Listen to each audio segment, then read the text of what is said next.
Vamos lá, gente, iniciar mais um DSS. Quem sabe o que é DSS? Vocês lembram o que significa DSS? Diálogo Semanal de Segurança. Muito bom.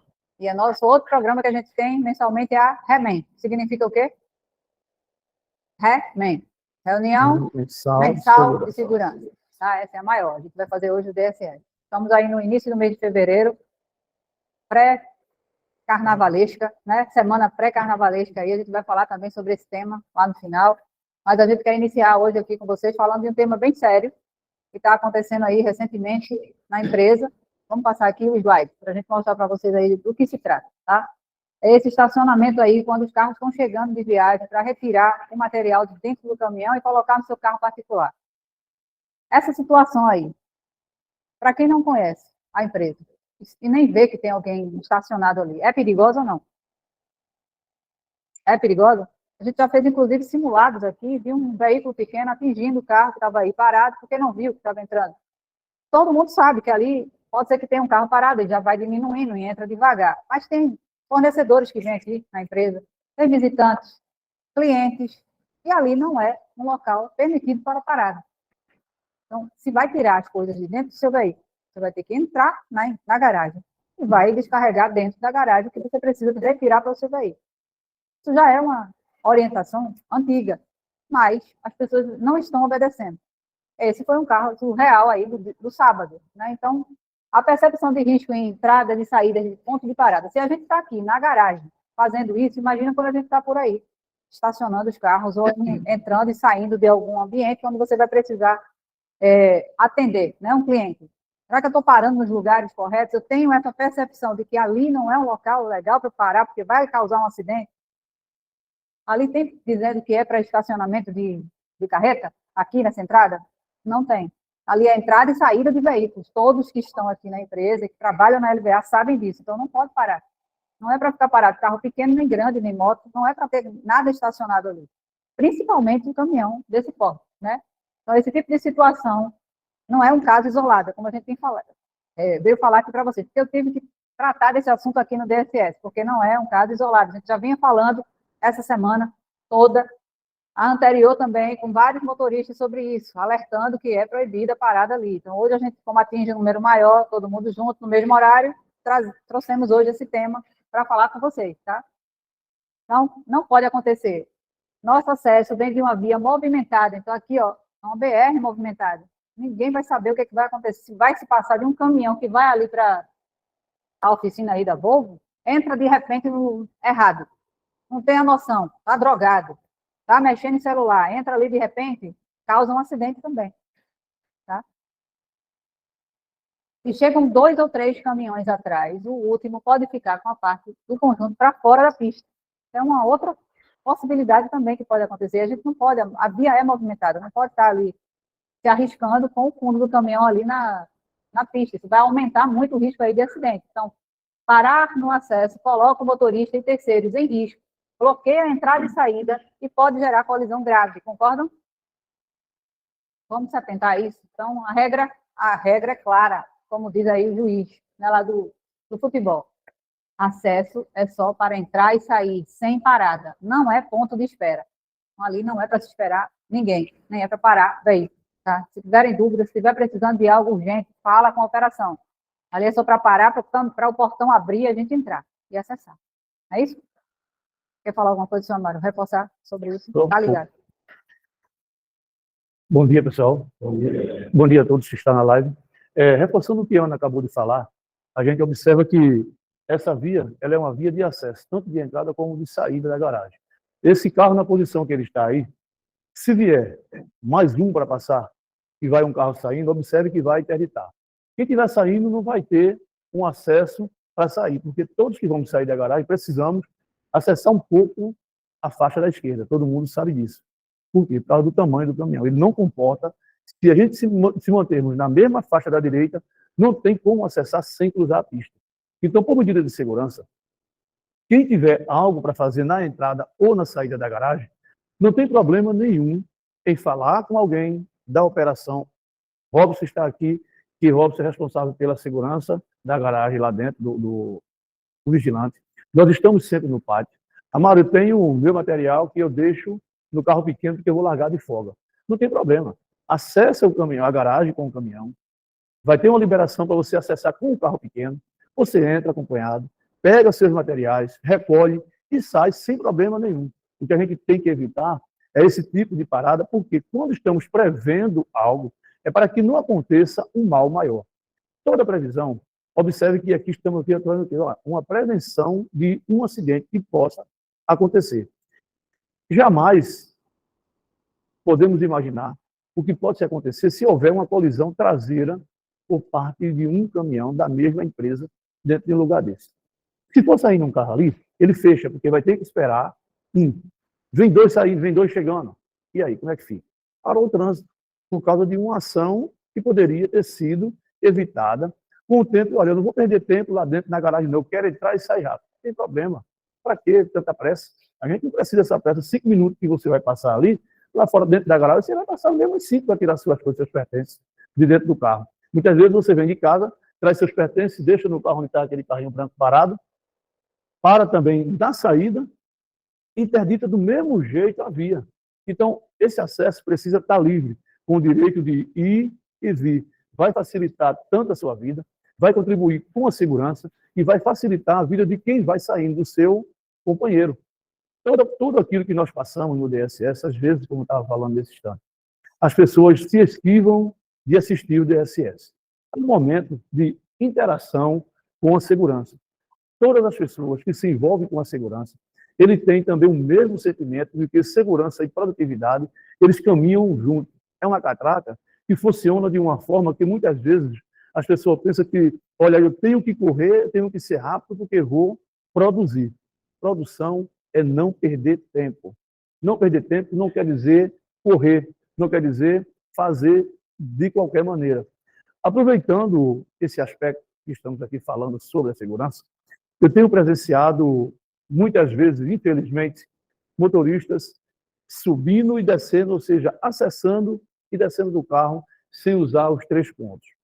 Ontem eu presenciei um dos nossos colegas, ele não sei se ele está na live, mas se tiver também não estou falando o nome, para não ser mal interpretado.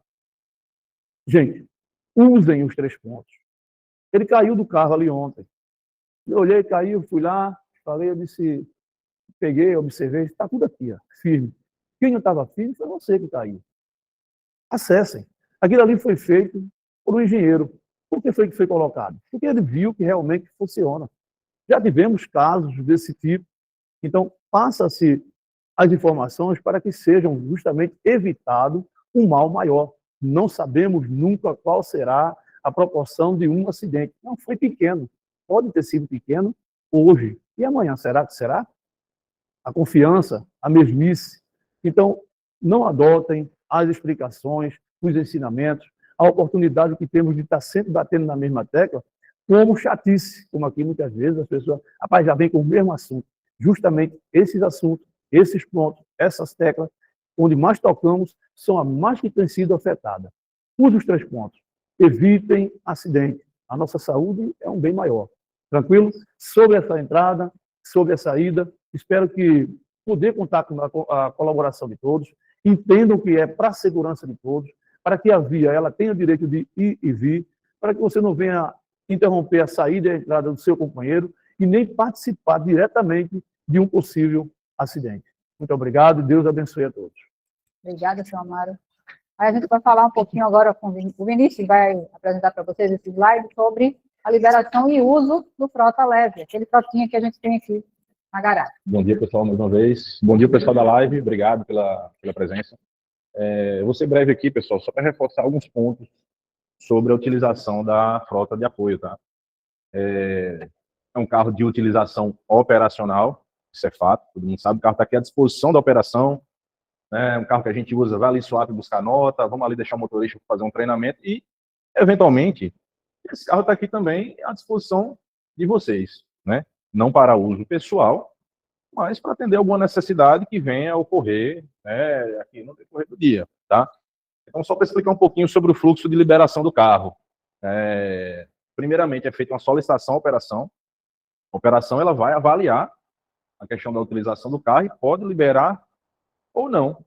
a depender da necessidade, né? Já teve casos do carro estar à disposição da operação para uma demanda operacional, uma demanda da empresa, e às vezes o motorista queria utilizar o carro para uma questão pessoal.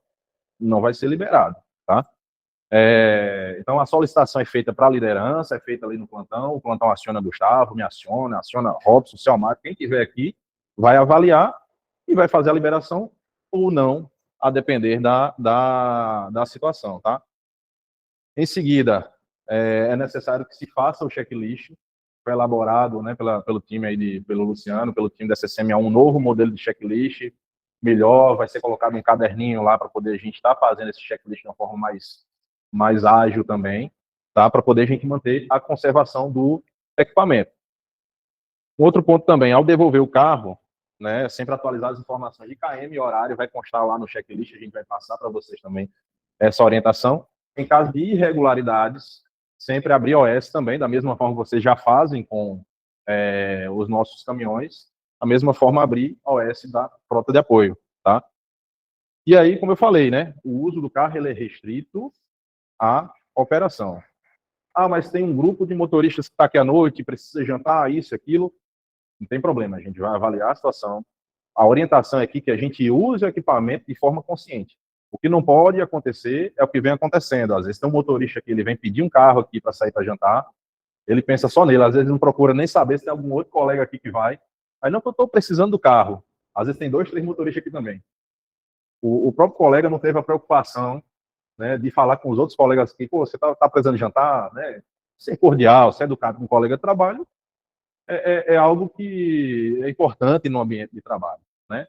Acontece outras situações também, às vezes o carro vai com 3, 4, 5 motoristas, aí já está lá, não, os motoristas estão jantando, então, né, enfim, acontece de fazer uma outra demanda, tá ali, vamos supor que os motoristas estão jantando. Às vezes aparece um motorista aqui que chegou depois do horário. Já aconteceu do motorista querer por querer que a empresa arruma outro carro para ele ir. Então, assim, a empresa não tem obrigação nenhuma de arrumar outro carro. Não teria obrigação também de dar um carro para jantar, né? Vale salientar que a gente está, é um benefício, a empresa, benefício, entre aspas, a empresa está ali fornecendo equipamento para vocês irem ali. Não faz sentido o carro já estar fora, com os motoristas jantando, ou seja, lá fazendo outra demanda, e tem um outro motorista aqui querendo um outro carro. Não faz o menor sentido. Então, se já tem gente jantando, liga para o colega e pede para trazer, né? Em muitas ocasiões, a gente está aqui no escritório, o pessoal está na manutenção, precisou estender um pouco mais do horário, muitas das vezes a gente ligou aqui, pediu um iFood, pediu um negócio, já teve caso a gente ficar aqui até tarde, pediu comida e veio entregar aqui. Então, a gente tem essa opção também de pedir e via comida até aqui na empresa, tá? Em outros casos também, já viu, né, Adson? Utilização de forma que a gente não recomenda, o motorista utilizou o carro para ir ao shopping, né? Então, assim, a empresa não quer tirar o equipamento, a gente só está orientando aqui que usem de forma consciente, porque, infelizmente, tem certos casos, um ou outro não usa de forma consciente, e quando a empresa corta, porque a empresa é ruim, porque estão inventando coisa. Então, assim, só para deixar claro, a empresa não tem a obrigação de fornecer o carro, a empresa não quer cortar, porque, querendo ou não, é um carro aqui de apoio para a gente, atende a nossa necessidade, atende a necessidade de vocês, mas a gente pede que usem de forma consciente e, assim, vamos utilizar do bom senso. Outro ponto também que está acontecendo, para finalizar aqui, pode passar aí, Lucas, é sobre a questão do abastecimento. Então, no checklist atual, inclusive, no modelo de abastecimento, ele tem lá uma simulação lá dos quadrantes, né? Um quarto, 2 quartos, 3 quartos, tanque cheio. Então, vai ter a opção lá de você marcar também como está o nível de combustível, então é importante. No slide seguinte, eu vou mostrar no slide seguinte, tem esse exemplo também do checklist, já consta o nível de combustível, tá? Tentar também para abastecer, porque pode ser que algum outro colega precise, pode ser que tenha alguma situação de emergência, e de fato, quando a gente for precisar do carro, vai ter que abastecer ainda. Volta só um pouquinho lá, Lucas, só para concluir. E um outro ponto também, pessoal, volta mais um. Um outro ponto também em relação às câmeras, né? Nesse exemplo aqui, esta câmera central, ela precisa estar voltada para a via. Essa câmera aqui na coluna do carro, ela está voltada para a parte interna. Então, assim, muitas das vezes a gente pega o carro com a câmera mexida. Isso aí vai mudar, a gente vai conseguir verificar também na tecnologia que está sendo trocada, mas O intuito da utilização das câmeras do carro de apoio não é punir, isso aqui não vai contar para a premiação de vocês. Obviamente, a gente trabalha com segurança, a nossa premissa aqui é segurança. Não é porque eu sou operação que eu não sou SSMA, todo mundo aqui é SSMA. A empresa trabalha com segurança, vende segurança e a gente trabalha com segurança. Tudo que a gente for fazer, tudo que a gente for se dispor a fazer na nossa vida, se não tiver segurança, a gente está fazendo errado. Então, o intuito aqui é realmente nos proteger possível acidente, né? Já teve caso em que né, esse mesmo carro já se envolveu em situações de acidente, questão de trânsito, e a gente fez a defesa do motorista. Então, o intuito dessa câmera aqui não é punir ninguém, isso aqui não vai para premiação, obviamente que a gente não recomenda, vai dirigir usando o celular. Não, né, de forma nenhuma. Mas isso aqui não vai gerar uma violação igual gera né, na condução do caminhão-tanque, do caminhão do gás, enfim, tá? Então, é uma questão realmente de segurança que vocês precisam se atentar. Aí, passa aí, Lucas, por favor. Então, aqui só a posição que as câmeras devem estar. Nessa essa câmera aqui, onde está de amarelo, essa câmera da coluna precisa estar voltada para a parte interna, e a câmera frontal realmente pegando a imagem aí da via para a nossa própria proteção, tá? Então, atentem para esse detalhe. No checklist consta também a questão das câmeras, qualquer tipo de irregularidade, sinalizem, mas, infelizmente, o que a gente está encontrando? A gente cede o carro, e quando chega, a câmera está mexida, enfim, uma série de situações né, que dá até desgosto, às vezes, de entregar o carro. Suja, né? Carro muito sujo também. Assim, a gente não vai pedir que vocês lavem o carro, mas, pelo menos, manter e não suje. Pelo menos não suje. Né? Então, a gente não está pedindo demais. É o básico do básico, você está pegando ali equipamento, não sujem, né? Abasteçam, não mexam nas câmeras, não está pedindo nada demais. Tá? Pode passar, Lucas. Para finalizar aqui, pessoal, o exemplo de checklist, antes eram 2 páginas para quem pegou o carro, agora Luciano deixou mais simples aí, a gente validou esse modelo, está dividido aqui em 2, mas considerem que é uma página só, e aqui é o mesmo checklist que estava antes, com os itens básicos, incluindo câmera, incluindo tudo, e aqui vocês vão poder colocar a marcação aonde está o nível ali do tanque de combustível do carro da empresa, tá? Esse checklist é bom fazer realmente relatar o que está ali no carro, porque às vezes você pega e vai fazer só dá ok. E se acontecer de ter um arranhão, de ter alguma avaria, né, que a gente for olhar, vai verificar qual foi o último motorista que estava na Amarok, no mesmo veículo. Aí vai dizer, não foi fulano que estava, mas quando eu peguei já estava desse jeito. Então, se você não coloca lá, vai pensar que foi você que estava com o caminhão, avariou e não comunicou. Então, é muito importante não só pegar esse checklist e só dar ok para poder sair rápido com o carro. Realmente olha, verifica se tiver alguma coisa, já marca ali que está avariado e já sinaliza o que você pegou, para não depois sobrar para você. É importante esse ponto que o Diogo falou sobre a questão da responsabilização. A gente fala muito aqui, não assumam responsabilidade também que não é de vocês. Então, também, da mesma forma que vocês vão entregar o carro, para se entregar em boas condições, estando pegando o carro também e tiver alguma irregularidade, já sinalizem de imediato para também vocês não assumirem responsabilidade que não é de vocês, tá? Então, esse é o recado, né? A gente conta com a colaboração de vocês. É um recurso que a gente tem na operação e ele precisa ser conservado e ser utilizado de maneira consciente, tá? Esse é o recado hoje da operação. Vou passar de volta aqui para a Ana Luna. Obrigado aí, ótima semana para todos. É um dos itens da nossa telemetria, que é medido, que é orientado, que você não se expõe a esse tipo de situação, né? De violação. A gente entende como uma violação quando não se tem todo o cuidado necessário. Vai só reforçar aqui um pouquinho para vocês sobre esse item que é tão importante para que a gente não se envolva também em acidentes. Afinal, o diálogo que a gente faz aqui semanal é sobre segurança, prevenção de acidentes, tá? Bom dia quem está na live, bom dia quem está aqui na sala. Só para que você entenda, todo tema que a gente traz aqui, e alguém até questiona assim, repetindo o mesmo tema, é porque a gente está trazendo um tema que a gente está vivenciando na operação e está precisando ser falado. O que acontece? A frenagem brusca normalmente é uma distração do motorista que gera ela. Ou quando é uma IQA, que algo inesperado acontece. E aí a gente não tem como prever. Tanto que quando ela é uma IQA, o motorista não é penalizado. Não tem uma culpabilidade para o motorista, até porque a gente não está aqui para achar o culpado se o motorista é culpado. Mas, assim, existem algumas ações que a gente deixa de fazer. Ontem eu estava aqui na sala do treinamento e eu disse aos meninos, se a gente cumprir os 5 hábitos de direção segura, a gente vai ter uma grande chance de não se envolver em acidente. E o primeiro hábito já é manter distância de segmento. A maioria das freadas bruscas são não manter distância de segmento.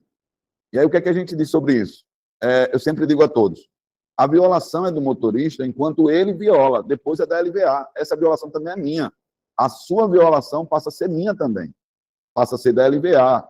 Entendeu? Porque a gente não tem interesse de ter violação, a gente está buscando, não é uma caça às bruxas para dizer assim, não, vamos dar violação para os motoristas. Não é essa a intenção. Tanto que teve um colaborador que conversou com a gente sobre premiação, e eu mostrei para ele, no relatório, que ele teve 5 freadas bruscas, e a gente pontuou 2. E as outras 3 a gente considerou como um IQA, algo que estava fora do controle do motorista. E aí isso é importante que você saiba, né? Aqui, a gente traz os parâmetros de telemetria. Como é que é considerada uma freada brusca? A Alisat, ela considera, se você reduzir 11 quilômetros em 1 segundo, é uma freada brusca. A Raizen, e a gente considera para as demais operações fora a Alisat, que a sua telemetria esteja 12 quilômetros em 1 segundo. Você não vai conseguir medir isso. Você não vai conseguir dizer, eita, vou frear só 12. Não vai conseguir. O que você vai precisar fazer para evitar a freada brusca é cumprir a distância de segmento, evitar a distração. E aí eu vou citar um caso que eu tentei defender o colega, porque ele teve uma freada brusca quando o veículo da frente estava a 30 km por hora em uma rodovia. Eu fui avaliar a situação e quando ao avaliar, o veículo estava a 30 km por hora, se a rodovia estivesse com uma velocidade máxima de 80 km por hora, eu ia conseguir defender o motorista dizendo que o veículo da frente estava abaixo de 50% da velocidade máxima e o motorista da frente estava infringindo uma regra de legislação. Quando eu fui observar, eu puxei as câmeras antes da ocorrência e identifiquei que a velocidade máxima da via era 40. E quando 40, o colega que estava na frente a 30 km por hora não estava infringindo nenhuma regra. O nosso motorista estava a 47 km por hora. Como é que eu defendo? Não consigo defender. Até porque, para eu defender, eu preciso guardar um registro da defesa. Esse registro é a imagem do veículo. Quando eu mostrar como é que você diz que o seu motorista está... Porque, na verdade, a cabeça do SCMA, ele não pode ser apenas de defesa. Ele precisa ser avaliativa. Porque o motorista precisa entender que houve um risco de acidente. Toda freada brusca é um risco de acidente. Porque quando você freia bruscamente, mesmo que você esteja vendo o carro da frente, atrás vem pessoas que não estão esperando a sua freada brusca. E pode ocasionar também colisão traseira no veículo. Então, tenham atenção, vamos reduzir esse índice. Nós colocamos lá, no começo do mês, já em domingo, a gente colocou sobre a necessidade que a gente tem de fazer um fevereiro diferente. A gente conta com o apoio de todos vocês, de você que está na live, de você que está aqui na sala, para que a gente possa ter esse resultado, reduzindo ao máximo a questão das violações. A freada brusca está um indicador muito alto e toda freada brusca, como eu disse, é um risco de acidente. E aí a gente pede muita atenção, principalmente quando é lugares que você não é acostumado a transitar. Está na rodovia de longa distância e vê que tem casas, pode abrir a mente e ficar ligado que pode ter uma lombada. Mesmo que não esteja sinalizada, mas se tem casas, é sinal que pode ter uma lombada física para que os veículos reduzam. Então, atenta, começou a ter residência, virou uma via urbana, dá atenção para a segurança e diminuir um pouco a velocidade. Aqui é só para que vocês entendam, né? Mantenha a distância segura, antecipe as situações de trânsito, evite ultrapassagem arriscada, evite distrações. Essa distração aqui é um caso muito crítico, né? A gente também viu uma violação de frenagem brusca no dia 31, que foi sábado, onde o motorista estava olhando para o lado esquerdo por mais de 3 segundos. E quando ele viu o caminhão na frente, o caminhão estava na frente há muito tempo lá. Dá para ver nas imagens. Mas aí a distração dele, a parada para olhar no lado esquerdo, acabou tirando ele do foco da frente. Então, muita atenção. Distração é um risco muito, muito grande. Planeje suas paradas. Então, essas questões são as regras para evitar a frenagem brusca, né? Aqui são também sobre a legislação, né?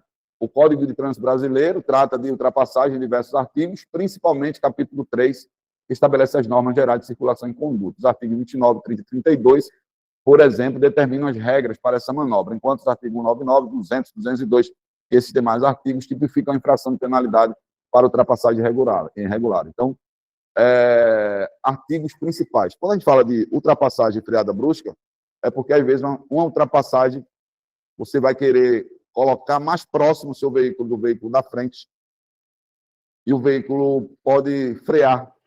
E você vai... Acontece também. A gente vai precisar trazer aqui, eu já falei semana passada, a gente vai começar a trazer vídeos, né, das ocorrências, até mesmo inibindo a imagem de vocês, mas expondo a ocorrência, para que vocês possam entender o dia a dia. O que eu sempre digo aos motoristas, no final do dia, já no posto, quando vai pernoitar, um tema que seria importante, eu peço que vocês pensem nisso, pratiquem isso. Quando for pernoitar, para conversar em segurança, no mínimo 5 minutos. Faz um DSS sem liderança. Conversa o que você fez no dia. Não precisa trazer para a gente, não. Mas conversa. Poxa, hoje eu fiz uma curva, meu Deus do céu, a velocidade acima do normal. Não era para ter feito isso. Eu quase que atropelo uma pessoa. Para que você possa pensar nessas coisas. Pensar em segurança. O que é que você que faz? A gente recebe até alguns informes de segurança de alguns dos colaboradores, mas o que é que você faz como um motorista que é zero violação, que pode comunicar e ajudar outras pessoas? Esse tema de segurança tem que ser algo que a gente possa comungar juntos e não tratar como uma perseguição, como se SCMA fosse o mal da empresa, e não é.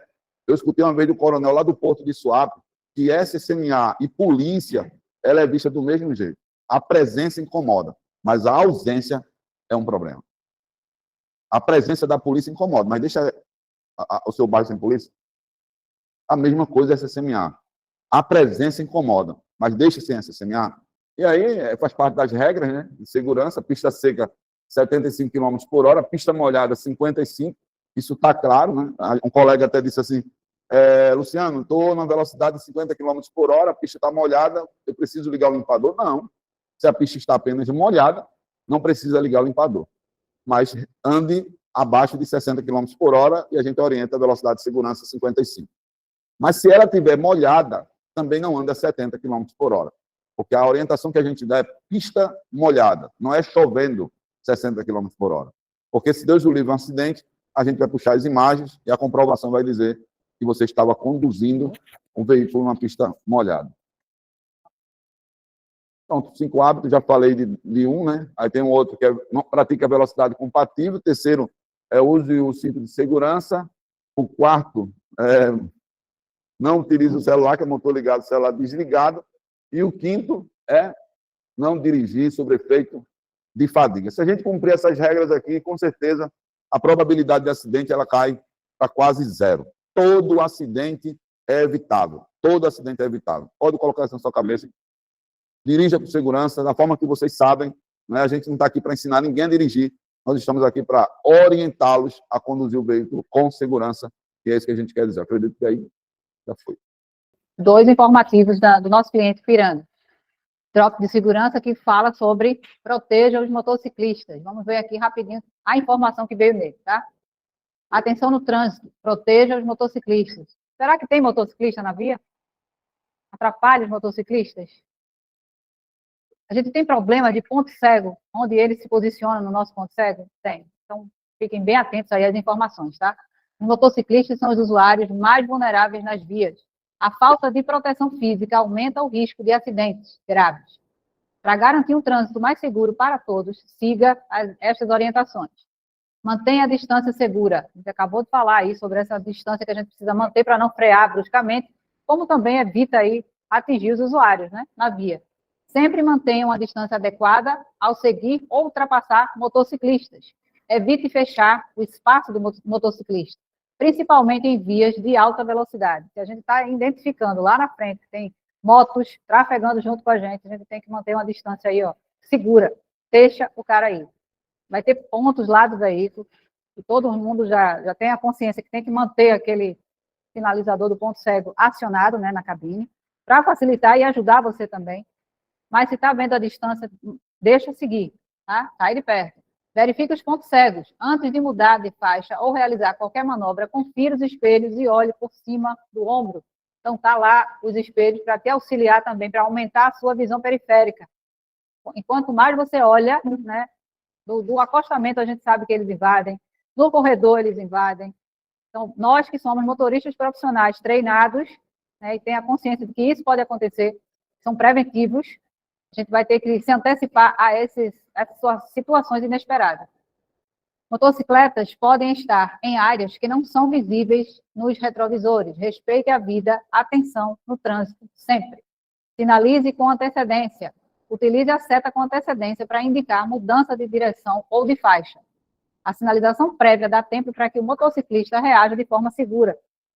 Não são todos, né? A gente não pode generalizar que todos são maus pilotos de moto. Tem as pessoas que estão atentas, que seguem as regras também, e que às vezes é até o veículo maior que não segue a regra de trânsito, e aí colide com a moto. Então a gente precisa ficar atento e seguir as nossas regras também. Sempre que for sinalizar mudança de faixa, ou se vai entrar ou sair de alguma rua, aciona a sua seta. Atenção ao corredor de moto. Antes de mudar de faixa, olhe pelos retrovisores e confira os pontos cegos. Motociclistas usam o corredor para se deslocar com agilidade, mas isso exige cuidado de todos. Não é permitido, não é legal eles fazerem isso, pelo código, mas eles fazem, e a gente tem que se antecipar a isso, tá? Então, por que os motociclistas são mais vulneráveis? Alguém pode me dizer? Por que o motociclista é mais vulnerável? Jacildo, fala aqui com seus amigos. Bom dia a todos da live aí, todos aqui na sala. São vulneráveis porque o veículo deles, por ser menor, de pequeno porte, qualquer colisão ali, ele vem no chão e se acidenta fatalmente. Pronto, não precisa perguntar mais ninguém, não. Palmas para ele. O menino respondeu direitinho. Vamos ver aqui, ó. Menor estabilidade, foi o que você falou, né? Qualquer desvio ou impacto pode causar queda. Menor visibilidade. Motociclistas ocupam menos espaço e podem estar em pontos cegos. E ausência de proteção. Em caso de colisão, o corpo do motociclista absorve todo o impacto. Então, eles são bastante vulneráveis. E a gente precisa cuidar deles. O maior vai estar sempre cuidando do menor, né?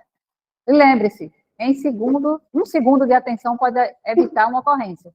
Respeitar motociclistas é respeitar a vida no trânsito. Segurança é responsabilidade de todos, tá?